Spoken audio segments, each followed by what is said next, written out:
La lecture se trouve dans le livre de Jean, au chapitre 2, les versets 13 à 25. La Pâque juive était proche, et Jésus monta à Jérusalem. Il trouva les vendeurs de bœufs, de brebis et de pigeons, ainsi que les changeurs de monnaie installés dans le temple. Alors, il fit un fouet avec des cordes, et les chassa tous du temple, ainsi que les brebis et les bœufs. Il dispersa la monnaie des changeurs, et renversa leur table. Et il dit aux vendeurs de pigeons, « Enlevez cela d'ici, ne faites pas de la maison de mon père une maison de commerce. » Ses disciples se souvinrent qu'il était écrit, « Le zèle de ta maison me dévore. » Les Juifs prirent la parole et lui dirent, « Quel signe nous montres-tu pour agir de cette manière ?» Jésus leur répondit, « Détruisez ce temple, et en 3 jours je le relèverai. » Les Juifs dirent, « Il a fallu 46 ans pour construire ce temple, et toi, en 3 jours, tu le relèverais ?» Cependant, lui parlait du temple de son corps. C'est pourquoi, lorsqu'il fut ressuscité, ses disciples se souvinrent qu'il avait dit cela, et ils crurent à l'Écriture et à la parole que Jésus avait dite. Pendant que Jésus était à Jérusalem, lors de la fête de la Pâque, beaucoup crurent en lui, en voyant les signes miraculeux qu'il faisait. Mais Jésus n'avait pas confiance en eux, parce qu'il les connaissait tous. Il n'avait pas besoin qu'on le renseigne sur les hommes, car il savait lui-même ce qui est dans l'homme.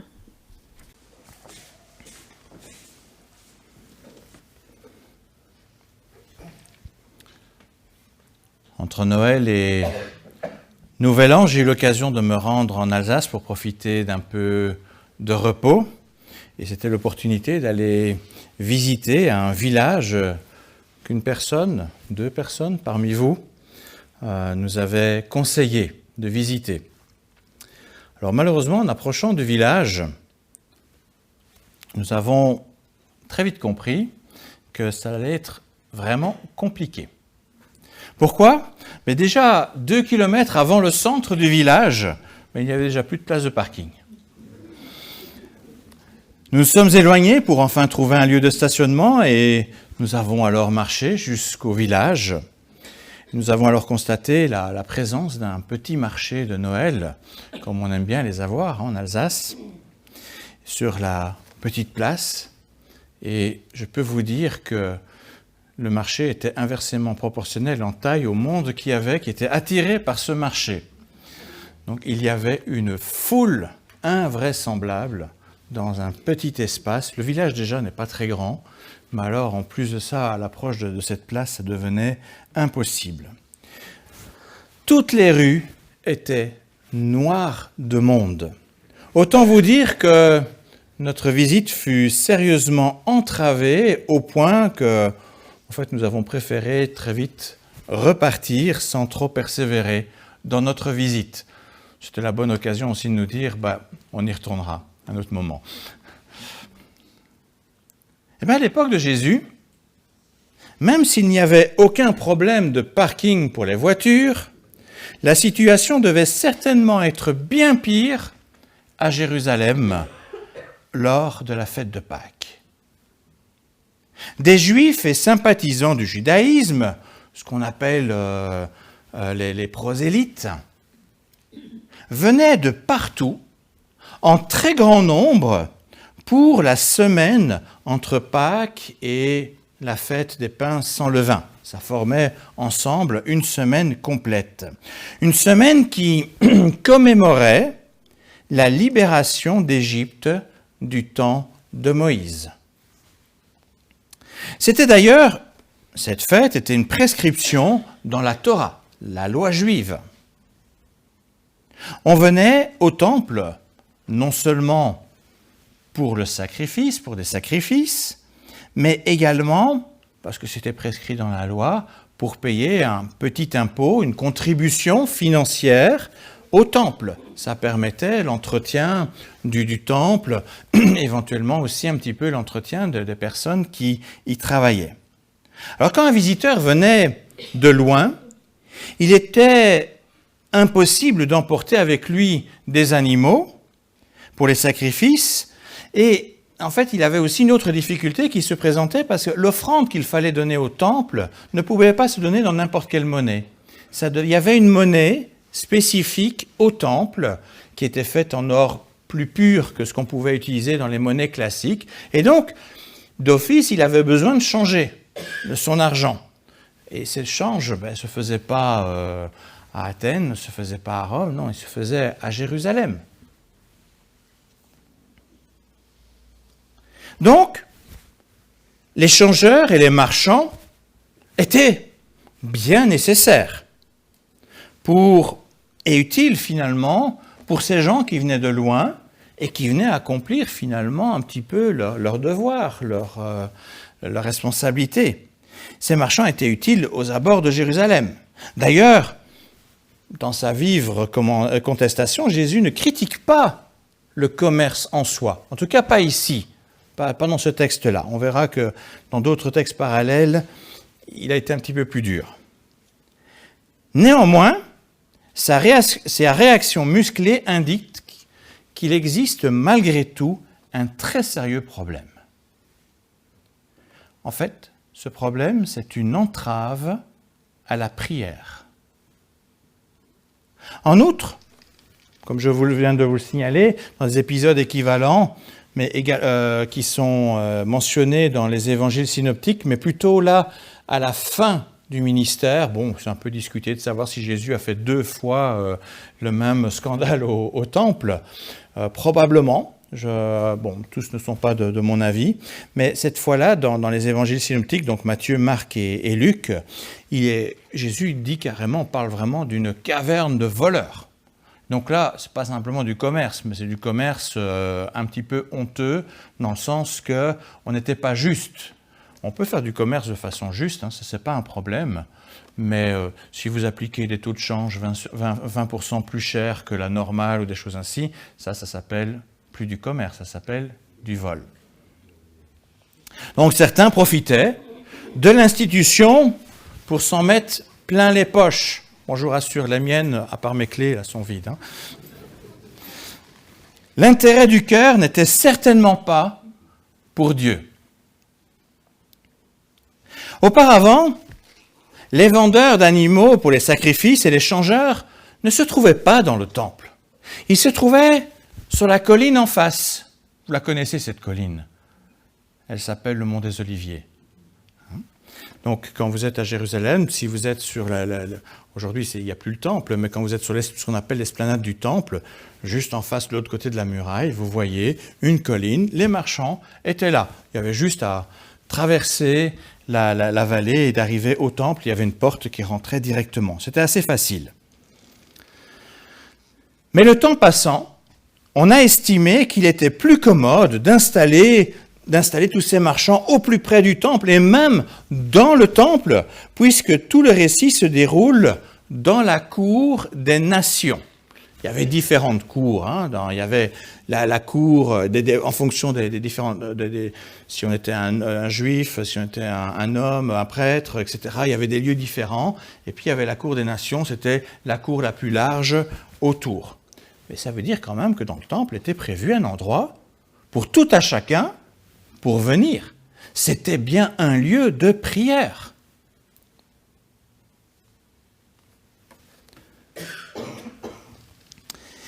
Et c'est bien là que se situe le problème présenté dans l'évangile de Jean.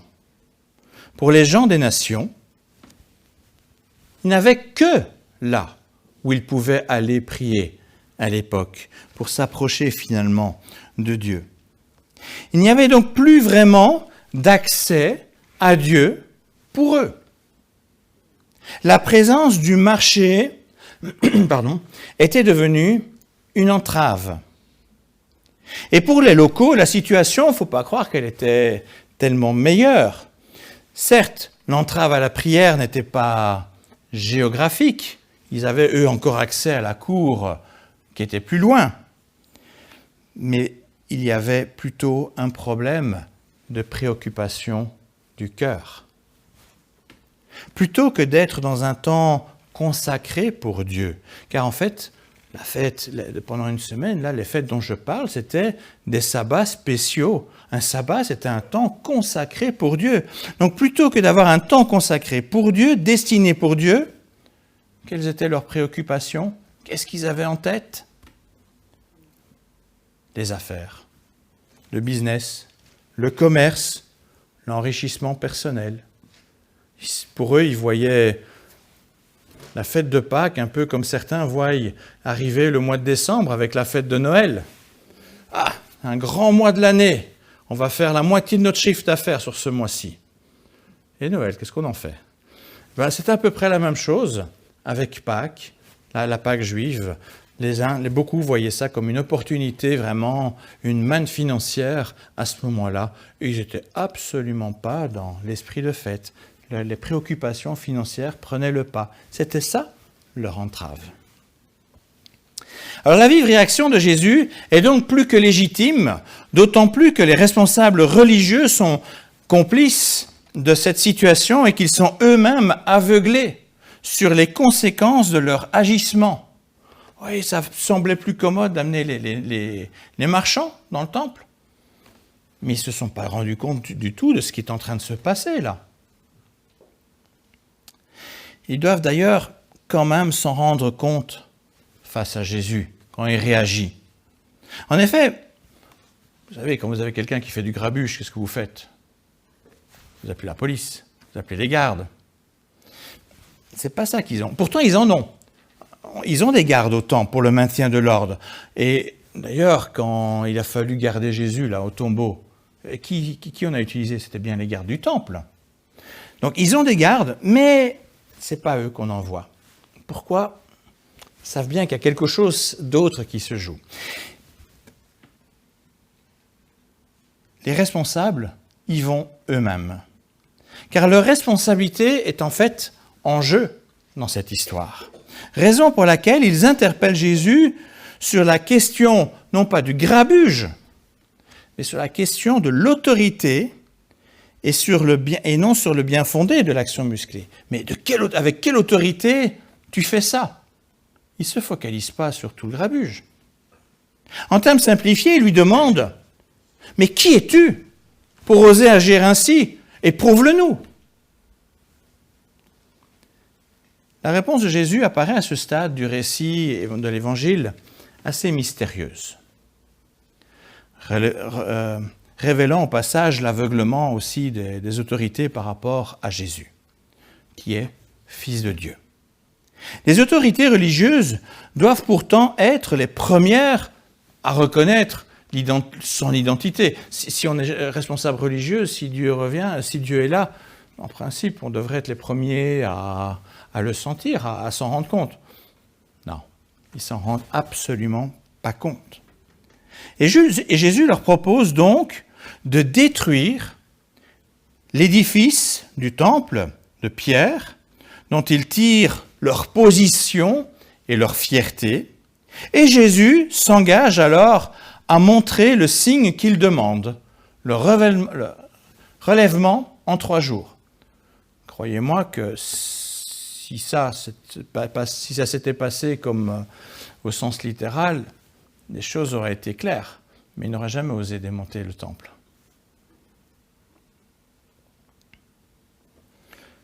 Notons plus tard que devant le Sanhédrin, juste avant la crucifixion, il y a un petit comique qui est venu accuser Jésus de vouloir détruire le temple. On verra ça plus loin dans l'Évangile. Mais toutefois, c'était pas juste ce qu'il disait, parce que Jésus, lui, n'a pas proposé de détruire le temple, il a proposé aux autres de le faire, mais lui s'est engagé à quoi? À le reconstruire. Donc toutefois, cette mauvaise accusation avait, avec ce rappel juste avant la croix, forcera quand même les autorités à saisir que Jésus parlait de lui comme temple vivant pour remplacer ce temple inerte. En effet, en 3 jours, il sera détruit par la mort voulue par les autorités, et ensuite il sera remis debout en 3 jours par la puissance de Dieu. Et là, il y a quelque chose qui a quand même dû se passer dans leur tête. Les disciples, eux, l'ont très bien compris. Les autorités demandent un signe, mais Jésus leur donnera la résurrection comme signe de son autorité divine, parce qu'il est Dieu venu parmi les êtres humains. Le temple fait, non pas un temple fait de main d'homme, ce temple en fait de main d'homme n'avait plus de raison d'être avec le Christ venu au milieu d'eux. Ce temple deviendra même un obstacle avec toutes les institutions entre les êtres humains et Dieu, à l'image de cette cour transformée en marché. Ce que Jésus balaye dans cette cour, ce ne sont pas les marchands uniquement, mais c'est aussi tout ce qui s'élève comme entrave entre l'humain et Dieu, jusqu'au péché qui contrôle les cœurs. À ces événements concernant Jésus au temple de Jérusalem m'amène à me demander s'il existe encore des entraves aujourd'hui entre tout un chacun et Christ. C'est un peu ça qui se jouait à ce moment-là, l'entrave entre le peuple, les gens et Dieu, le temple. Et le temple, on a vu, c'est Christ. Alors, existe-t-il encore des entraves entre nous, entre tout un chacun et Christ? Nous parlons du sacerdoce universel où tous ont désormais accès sans entrave à Dieu. C'est un principe très très grand dans le protestantisme, le sacerdoce universel. Depuis l'an 70, après Jésus-Christ, le temple de Jérusalem n'existe plus. Le service sacerdotal avec les sacrifices, c'est terminé. Mais qu'en est-il dans la pratique de notre vie concernant l'accès à Dieu? En expliquant le récit, j'ai mentionné deux types d'entraves. D'une part, une entrave géographique, en supprimant un lieu de prière pour les nations, et d'autre part, une entrave plus personnelle en se préoccupant du business plutôt que du sabbat, en principe consacré à Dieu. Or, il me semble qu'il existe toujours un risque à l'égard de ces deux formes possibles d'entrave. Dès lors, prêtons-y attention quelques instants. Regardons d'abord les entraves à l'égard des autres. Il ne faut pas être pasteur pour observer autour de nous un nombre non négligeable de personnes blessées par l'Église et qui peinent à y revenir.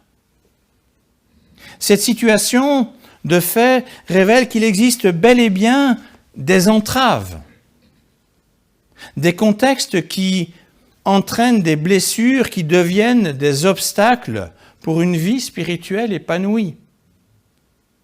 Ces blessures viennent souvent de maladresse, de paroles peu réfléchies, de jugements inappropriés, de rancœur ou de préjugés, d'un manque d'amour, de patience, d'humilité ou de pardon.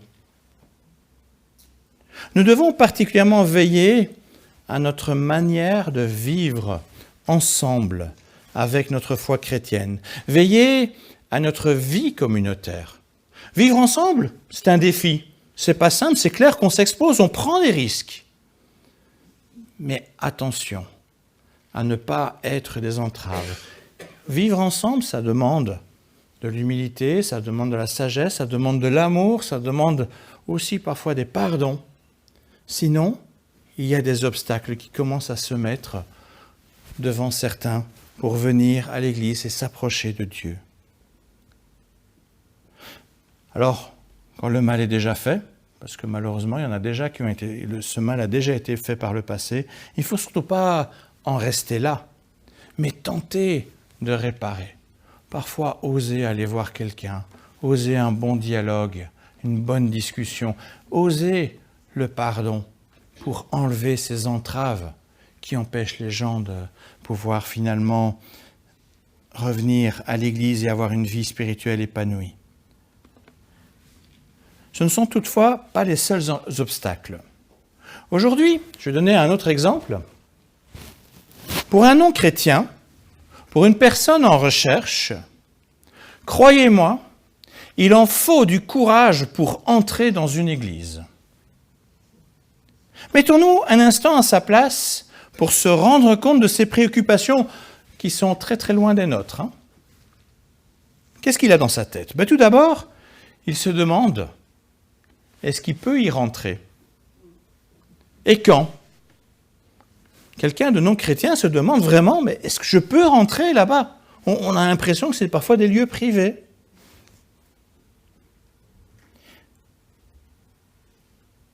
Comment doit-il se tenir, se vêtir ? Et quand il a enfin franchi la porte, il doit faire face à une foule qu'il ne connaît pas et qui a ses propres habitudes. Alors que dire ? Qu'est-il permis de faire ou ne pas faire ? Où s'asseoir quand chacun a l'air d'avoir son nom gravé sur la chaise ? Y a-t-il encore une place pour lui dans cette communauté qui a l'air déjà de bien fonctionner de façon seule, autonome ? Est-ce que sa venue est même désirée dans cette église ? Est-il même légitime qu'il soit là, lui qui, en fait, ne connaît pas Dieu, il est simplement là en recherche, il a envie d'écouter simplement. Est-ce que c'est légitime ? Est-ce que je peux être là ? Ce sont des questions que quelqu'un d'extérieur se pose vraiment. Par ailleurs, la culture d'une église est aussi souvent un frein. Le style de culte, le style musical, le choix des mots. Quand on parle de l'agneau de Dieu, ou le sang qui lave le péché. Je ne sais pas si vous imaginez ça dans l'oreille de quelqu'un qui n'a jamais entendu parler de la foi. Waouh! Ça fait mal quand même, le sang. Vous essayez d'imaginer la vision. C'est chaud, c'est rouge. Ça fait vraiment bizarre d'entendre cela quand on ne comprend pas le double sens. Tous ces aspects méritent notre attention pour limiter les difficultés pratiques, les obstacles. Nous devons parfois avoir le courage du balai ou du fouet pour ce qui peut faire entrave à la prière. Et puis, que fait l'Église pour aider une personne à s'approcher de Dieu en confiance, à le connaître, à le prier ? C'est pas tout de venir à l'Église, mais parfois on peut entendre des choses pendant des années et ne pas encore avoir compris, ne pas avoir encore connu qui est Dieu vraiment. C'est aussi notre responsabilité collective d'aider les gens à connaître Dieu. Nous nous donnons souvent beaucoup de peine pour le confort des membres d'une communauté. C'est très bien, mais nous ne devons jamais oublier les efforts également pour favoriser l'accueil, l'intégration des nouvelles personnes. Il faut prendre du temps avec elles, il faut parfois prendre du temps pour expliquer. C'est la vocation première de l'Église. C'est un peu ça aussi que Jésus nous rappelle dans cette scène du temple. Ça doit être un lieu d'accueil, un lieu d'ouverture, pas un lieu de préoccupation, pas un lieu d'entrave. Alors dans un second temps, regardons à présent les entraves possibles dans notre propre cœur. Dans le temple de Jérusalem, il aurait été préférable que tous les marchands et les responsables religieux s'affairent d'abord à célébrer Dieu plutôt qu'à leur commerce et leur enrichissement personnel. Leur priorité était mauvaise, même si c'était mis sous le nom de « on rend service à tout le monde ». Parfois, on se donne des bonnes intentions, mais c'était complètement à côté de la plaque. Alors, nos soucis, nos colères intérieures, nos préoccupations, ou même nos projets, nos ambitions, nos loisirs. Vous savez quel est le plus grand concurrent du culte le matin chez les jeunes ? Le foot. Eh bien, tout cela prend si facilement la première place. Dans quel état d'esprit venons-nous au culte? La tête remplie de nos activités ou tracas, ou avec un cœur bien disposé, désireux de vivre un temps de communion avec Christ? Quand vous êtes levé ce matin, comment vous avez pensé le culte? Est-ce que j'y viens pour un temps de communion? Ou est-ce que j'y viens par habitude? Ou est-ce que j'y viens avec la tête pleine de tracas et voilà, j'y vais par habitude? Venons-nous avec un cœur chargé ou un cœur désirant la paix? Veiller à notre cœur, à notre état d'esprit, est d'autant plus important que cela impacte aussi notre capacité à ôter les obstacles pour les autres. Si nous-mêmes nous avons des obstacles en nous, dans notre propre cœur, vous croyez que vous allez voir les obstacles pour les autres? Non. Vous allez voir les vôtres, les nôtres, parce que je ne veux pas m'exclure aussi de cette mauvaise façon de faire. On voit d'abord nos obstacles, mais on doit vraiment faire attention à dégager ça si on veut vraiment aider les autres à ne pas être freinés. Il ne nous sera impossible de prêter attention à ce qui fait obstacle aux autres si nous-mêmes nous sommes coincés par certains obstacles. Si notre cœur est avant tout tourné vers le Christ, nous désirons naturellement que d'autres puissent aussi se tourner vers lui avec la même joie. Si nous avons la joie de vivre cette communion, cette présence, cette proximité avec Dieu, mais on n'a qu'une envie, c'est que d'autres puissent la vivre aussi. Alors pour conclure, rappelons finalement l'exemple du Christ. En purifiant le temple, Jésus témoigne de son désir de purifier le culte d'une relation juste avec Dieu dans un lieu qui devait servir à la rencontre entre Dieu et l'être humain. Il ne s'est pas seulement préoccupé des marchands dans le temple. Jésus savait que le plus grand obstacle pour l'humanité était son péché. Lors de sa venue au temple, les marchands étaient encore utiles, même si leur place n'était pas dans la cour du temple. Mais Jésus a même rendu ces marchands superflus, puisqu'il a donné sa propre vie en sacrifice, afin d'ôter l'entrave la plus ultime entre Dieu et nous, notre impureté, notre péché, face à la perfection de Dieu. Par lui, nous avons désormais un libre accès au Père comme jamais auparavant. Alors sachons honorer ce privilège qu'il nous a donné en veillant à ne pas mettre de nouvelles entraves par rapport à ce privilège qui nous est donné. Le texte de Jean cite le psaume 69, verset 10, pour parler du zèle du Christ pour le temple. Eh bien, revêtons-nous aussi de ce zèle et veillons avec la même ardeur sur l'accès au Christ pour toutes et tous. À Dieu soit toute la gloire. Amen.